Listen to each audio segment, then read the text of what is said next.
নমিতা চুহুৰীয়াৰ কথাৰে অস্তৰাগ। যিদিনা মই বোবা হৈ পৰিম সেইদিনা মোক নুসুধিবা মোৰ খবৰ। যিদিনা মোৰ দুভৰি অচল হ'ব সেইদিনা নকবা যে পাহাৰ তলিত মোৰ সতে বনফুল বিচৰাৰ মন। যিদিনা মই অন্ধ হৈ পৰিম সেইদিনা সূৰ্যাস্তৰ কাহিনী মোক নকবা। যিদিনা মই স্মৃতি হেৰুৱাম নকবা মোক গুণগুণাই থকা সন্ধিয়াটোৰ কথা।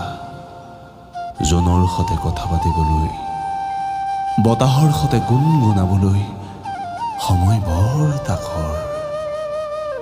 চিনাকি অচিনাকি ঘাট এৰি অচিন দেশলৈ গুচি যায় জীৱনৰ নাও। যিদিনা মই বোবা হৈ পৰিম সেইদিনা মোক নুসুধিবা মোৰ খবৰ।